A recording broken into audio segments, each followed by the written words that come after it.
So guys, Gen Z, if you don't know, it's kind of a meme now where people think that they don't have a sense of humor, and I think that's actually being proven to be true in a lot of cases. I think their sense of humor is different. In this case, this was a who was it that wrote that did the study?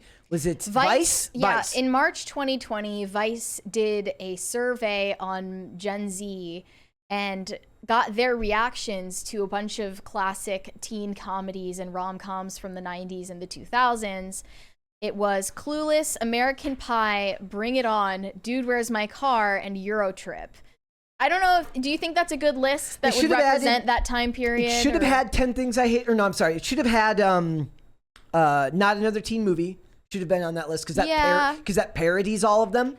All of those ones. Yeah, I think all of those are parodied. But we're looking at the source material for it. Yeah. So I think it's a list. And this is because you found an article about American Pie. I think they're mentioning American Pie because there's going to be a new one coming out. There's that's gonna be a fresh take. It's going to be so unfunny. It's going to be aggressively unfunny. Like, how do you even make a comedy like that in this day and age? Like, I guess, I mean, we talk a lot about how degenerate Hollywood is. Maybe they will make it. I don't freaking know. Like, we're watching shows now. We have shows now where, like, old people are getting naked in front of kids and they're saying, it's reality TV. Like, you can make that stuff now as long as you say it's about inclusion. Mm-hmm. Like, maybe that's what it was. They'll have some kid in the movie abuse a pie with his dick and then say, it's to be inclusive for pies. It's pie inclusion. That's how you can get away with it now. There's a difference between that and Euphoria. Like, there's still raunchy stuff that's aimed at audiences of teens. They reference that in the article. They miss the target, and then it just ends up being what adults watch, thinking, you know, that this is what the teens are up to these days, when in reality, like, teens are watching Twitch. If Euphoria were actually about representing what teens are up to these days, there would be an autistic shut-in. Watching people on Twitch. Watching Twitch streamers. There'd be the guy on 4chan getting radicalized and red-pilled. Or playing video games. Playing video games, yeah. Screaming slurs in the voice chat. There would be a girl that's on TikTok getting... I suppose this is also relevant because Jennifer Coolidge is big now. Again, Jennifer Coolidge is having a moment. Yeah, she's having a big moment right now. So American Pie is having a moment. Yes, it is. As a result. But anyway, Vice claims that today teen movies are a lot less likely to have casual racism, heteronormativity, and rampant slut shaming throughout. I want all of the heteronormativity, all the racism, and all of the slut shaming. Ramp it up. Just ramp it up. We need more stuff, slut shaming, dude. more bad behavior in all of these like, movies. You know why? Because it felt honest at the time, and it wasn't done with ill intent. Maybe the casual racism, slut shaming, and heteronormativity in 90s and 2000s movies was a joke. Wasn't in and of itself the reason why those movies were better. No. But it was the fact that we were so unrestrained as a culture compared to now. And things didn't need to have social statements attached to them. When a character was a horrible person in a movie, he was just a horrible person in a movie. His personality traits in that film weren't something that needed to be extrapolated out to all of society as some type of sign of our degenerative culture. They're degenerating the culture just fine, but they always learn the wrong lessons. He didn't need the bad person in one of these movies didn't need to become an archetype in a morality play that gets knocked down, you know? And we weren't as attached to our phones, devices, nor did we seek out to be represented and identify with characters in movies like we do now. So one of these bad guys was Elton in Clueless. How dare they? I just want to read some of their takes on Clueless. This was in 1995 that it came out. Sam, 16, said... The worst thing about this film is probably that Elton fully tries to assault Cher and there are no consequences at all for him, and he isn't even called out on it socially. It's just an accepted thing that teenage girls have to deal with, I guess. So we remembered that it wasn't just when they were in the car alone that That was the first one I thought of. But they were playing a game of suck and blow. And this is in front of everybody. He drops the card on purpose. Nobody was playing that in my high school, at least not that I remember. But here's the thing. I went to plenty of parties. Nobody was playing Suck and Blow. No. But Clueless, in Clueless, no one watching the movie was supposed to like Elton. No, he wasn't the good guy. He's a bad guy for a reason. It's like, why do you need the other characters in a movie to chastise the bad guy for being a bad guy when in any normal social situation, it would just be self-evident and you don't need to lecture somebody on screen? Yeah. I don't understand. Like, everybody knows that Elton's a jerk. I also think that part of this speaks to, we've talked before about, you said like the next generation just not having as much sex, and they don't understand like how much of a rite of passage it was considered to like be 16 and losing your virginity was a very big thing in that time period. They say the only thing the male characters, they're talking about American Pie. So the only thing the male characters care about is having sex. They're willing to say and do whatever just to convince the girls to have sex with them. That was an archetype of the genre of films back then, right? And it actually spoke a lot to the fact that women have always been the gatekeepers as to who's allowed to have sex in society, because the boys were desperate for it. And they make fools of themselves and behave stupidly because they're desperate for both the experience, because they want the social validation of losing their virginity so they can talk to their bros about it. In what way is American Pie celebrating their pervy behavior? It's making a mockery of it. And in a way, it celebrates it because these people want you to be beat over the head with somebody saying, you're a bad person. Like, they need to be spoon-fed the answer. Very weird. They're also kids. It's a very weird Their frontal lobes are not yet fully developed. But teens in the 2000s watched this and didn't think... No, I'm saying the kids in the movie are not full-grown adults. They're kids. Their brains are the size of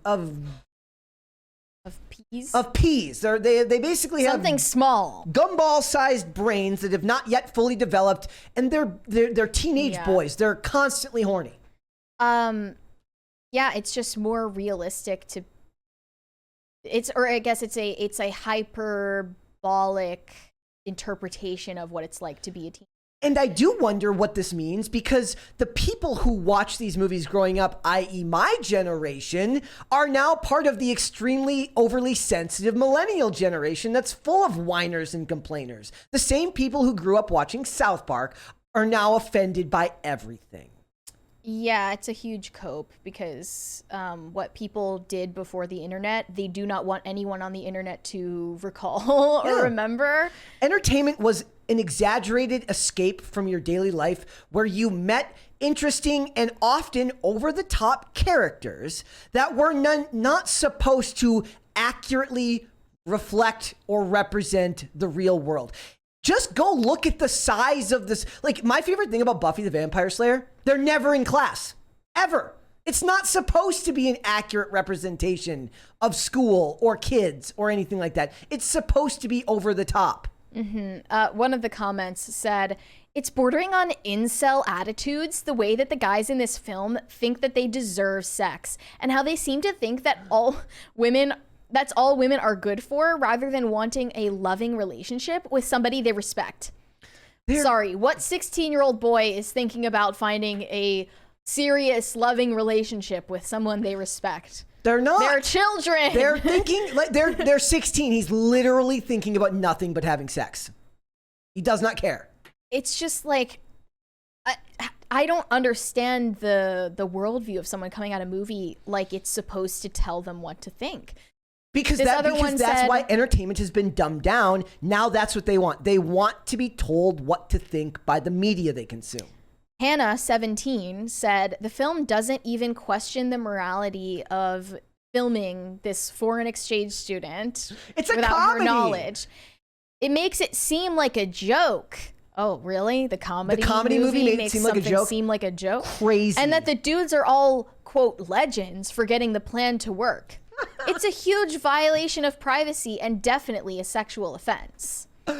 These people must be so much fun at parties. Like, the Zoomers don't go to parties. Okay, I'm not saying Zoomers don't go to parties. I'm saying statistically it's proven that Gen Z is socializing outside of the house less. It's the same They're driving people. less. They're getting their driver's licenses way later than millennials and previous generations. That was another rite of passage. When you turned 16, you went and got your license. They're hooking up less. They're partying less. These are the same people. These are the same people who, when somebody says they want a monkey, they're like, you don't actually want to own a monkey. They're horrible. They do all these bad things. They pick up their crap and they throw it everywhere. Like, I don't care, dude. I'm being half sarcastic when that was actually a Dane Cook bit back in the day where he goes all those reasons. That's exactly why I want a monkey. Like, it's like nobody actually is saying that as if it's a viable option for them to actually get a monkey. Nobody watching the dudes film the girl are saying that they tacitly support that. Yeah. It's a movie, you freaking weirdo. Moving on to Bring It On. Sam, 16, said, I think it's quite funny how the rival cheerleading team call out how stealing their cheers is cultural appropriation by saying that a white girl couldn't have come up with them. It's a shame that they lose in the end and the team, which is mainly white people, get away with cheating. But maybe that's realistic. Why does this need to be a narrative about cultural appropriation and racism? Because they can't have fun. When in reality, it was a comedy that makes light of racial differences. What it is? It's because we've given names and labels and terms to everything like this. Like when she talks about that, she labels it cultural appropriation or racism. When she says it's problematic and it's definitely a incel attitude or a sexual offense, they found ways to label, categorize, and collate all of these messy human ideals in messy human situations. Equality. Yes. Cultural appropriation, racism, sexism, heteronormativity. No, it's not in there anywhere. All of this stuff. Fun or happiness or joy. None of it was labeled in the 90s or 2000s. No, it wasn't. And I'm not saying it wasn't acknowledged. Those phenomenon, those were the subject of the jokes. That's really funny because now I'm thinking about Clueless, about the scene where she's talking, where she's like, you hear her monologuing in voiceover and talking about like high school boys, and the guy just like runs up to her and like tries to make out with her, and she goes, oh, as if, like, in their mind, she goes to the principal, she reports him, he gets arrested for sexual assault, rather than her just going, oh, disgusting, as then if. Someone writes a hit piece about him. That's not a movie. He's impoverished for life. That's not a movie. He dies in a box under a bridge. Because he was stoned at school, and see, can I be offended? Because skaters in all of those movies are always portrayed as stoners. Unfairly stereotyped. I did not smoke weed in high school. Like, am I allowed to be offended? That's another thing they said about Clueless, is that it's harmful to teenagers to make them feel like they have to fit into strict categories that they can't date or socialize outside of them. Nobody's making you feel that but yourself, weirdo. They've stereotyped school social groups like jocks and stoners. The fact is, stereotypes exist because they are reason. Real. They are social shortcuts to help you identify groups. They exist for a reason. And even if you don't acknowledge them, you definitely live your life acknowledging them non-verbally. And in the world of film, you have to rely on things like that because they're visual shortcuts to explain groups of people and explain ideas more clearly. Yeah. It actually serves a purpose. To them, this is why they think that every character should be treated like a main character. Like when somebody comes in, like one of my favorite tropes in TV is whenever the police officer asks for the science character to explain something and then cuts him off and says, never mind, I don't care about your explanation. In their mind, they should stop and just listen to this dude drone for 4.5 hours. Because he needs to be seen, heard, and validated. That's not how the world works, and that's not how storytelling works, you weirdos. Taylor, 16, on Bring It On, said they use a lot of homophobic and sexist language throughout this film. Fantastic. Like, the girls are always calling each other sluts and whores, and everybody keeps throwing around words like beep and beep. I think there's a bit where one of the main female characters, who is supposed to be one of the good ones, asks if one of the guys can speak beep. Wait, did she just say one of the good ones? That's, as far as I'm concerned, that's not appropriate either, young lady. It's really disappointing because the film is okay otherwise. What would Bring It On be without offensive language, though? It wouldn't be. In this hypothetical reality. Have you ever seen Not Another Teen Movie? Yeah. When he says when the white cheerleaders do the thing where they just basically copy the entire dance. Yes. They say, we're black, we know it, and then they all say the N-word. Yes. It's a satire. Yeah. You freaking, why are these people like these? I do worry sometimes. I give millennials more crap because I do feel like millennials were raised with enough common sense and room to think for themselves in these movies that they shouldn't have the oversensitivity that they have now. I actually understand where Gen Z comes from because now millennials are sitting there being offended by everything, and that informs how Gen Z is behaving. Yeah, probably. I also saw a comment about Bring It On from 19-year-old Daisy. She said, the cheerleaders are stereotyped as airheads just because they do cheerleading. It's just a hobby and doesn't reflect intelligence at all. I think it's a problem that feminine activities are often seen as dumb and unintelligent. I'm telling you right now, my guilty pleasure on Instagram is watching the videos of stunt cheerleading, and those girls look like the happiest people on planet Earth. They are always upbeat and positive in all their videos, and they seem a hell of a lot happier than people sitting there complaining about the movies that are offensive from 25 years ago. Next, we have Dude, Where's My Car? What would be your take on Is it just this because one? what? Because of stoners? I haven't seen it in so long. Like so what? Because they're stoners? Basically, it goes into a lot of their sexual exploits that they don't remember from the night before. Oh no! Thank you. Thank you. One of them notoriously involved a transgender MTF individual. Dude. And here is what Olivia, 18 years old, had to say about it. The worst part is when Jesse gets a lap dance from a stripper who turns out to be a trans woman, or as they joke in the film, quote, a gender-challenged male. No end that! And Jesse freaks out and starts wiping his tongue because he kissed her and lifts up her skirt to see her bulge. I wonder if... It plays on stereotypes of trans people as sex workers and thieves and legitimizes cis male transphobia. It's so disgusting, and I hope it wouldn't have gotten made if it was written today. Finkel is Einhorn. Einhorn is Finkel. Einhorn's a man from Ace Ventura, or from Ace Ventura: Pet Detective, when he has sex with the police captain, and turns out that she used to be Finkel, the football punter from the Miami Dolphins. Mm-hmm. Yeah, like first of all, gay panic was a huge theme in like a lot of stuff back then. Like that was a very common in joke, was to do any type of gay panic scene where people would pretend like they would get worried that people were going to think they're gay. Yeah, Eurotrip has an incest panic scene as well, where the brother and sister in the movie make out with each other in a dark club, and then they realize what just happened. I don't know what to make of that. I think that's weird. I wouldn't call it transphobic or because whatever they're not this person's allowed. talking about. You're not allowed to make jokes about any group other than white men. You're only allowed to make fun of white men and heteronormativity. Yeah. And that's it. And everything else is for fear of, like, you never hear, I want just once, you know what would bring me great joy? If one of these 19-year-old whiners was like, maybe we shouldn't make all white men CEOs because it stereotypes them as overtly evil capitalists, and that's not really fair to white men. But they're not going to do that because they won't admit it, but it's okay to stereotype and make fun of if it's a group that they believe is historically oppressive. Like Succession. The whole point of watching Succession is to hate all of the characters at once because they're all bad people.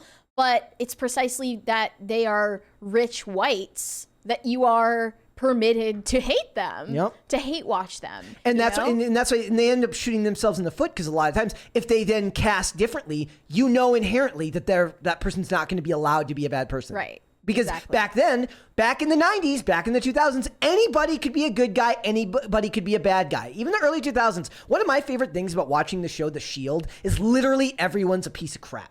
Like they're all bad people. They have some good qualities. They're loyal, this, and that. But most of them are selfish. They're out to get their own. And you see every demographic, men, women, every race. They are all self-centered and they all have their own things they want to accomplish.